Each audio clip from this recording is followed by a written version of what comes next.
ഞാൻ 2ാം ക്ലാസ്സിൽ പഠിക്കുമ്പം നീ എന്നെ കളിയാക്കി, നീ എന്നെ പോടാ പട്ടി എന്ന് വിളിച്ചു, അതുകൊണ്ട് ഞാനിപ്പം നിൻ്റെ അടുത്ത് മിണ്ടത്തില്ല.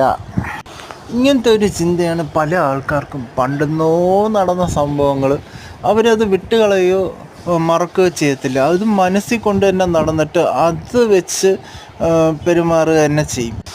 നമ്മൾ എന്ത് ട്രാൻസാക്ഷൻ, എന്ത് ബിഹേവിയർ ഉണ്ടായാലും അത് 24 മണിക്കൂറിന് കൂടുതൽ നമ്മൾ മനസ്സിൽ വെച്ചേക്കില്ല. അതങ്ങ് കളയുക. കാരണം എന്ന് വെച്ചാൽ കഴിഞ്ഞ ഒരു ഇത് കൊണ്ട് നമുക്കൊരു ഗുണവുമില്ല, അവർക്കും ഒരു ഗുണവുമില്ല. അപ്പോൾ അതങ്ങ് വിട്ട് കളയുകയാണ് ചെയ്യേണ്ടത്. നമുക്ക് ഓർക്കാനും ചിന്തിക്കാനും ഒരുപാട് നല്ല കാര്യങ്ങളുണ്ട്. അപ്പം പിന്നെ എന്തിനാണോ ഈ പല ആൾക്കാരും വേറൊരു വ്യക്തി അവരോട് പെരുമാറിയത് എല്ലാം ഓർത്ത് വെച്ച് ചിന്തിച്ച് മനസ്സിൻ്റെ സന്തോഷം കളയുന്നത്? അതുപോലെ നേരത്തെ സംഭവിച്ച കാര്യം വെച്ച് എന്തിനാണോ ഒരാളെ ജഡ്ജ് ചെയ്യുന്നത്?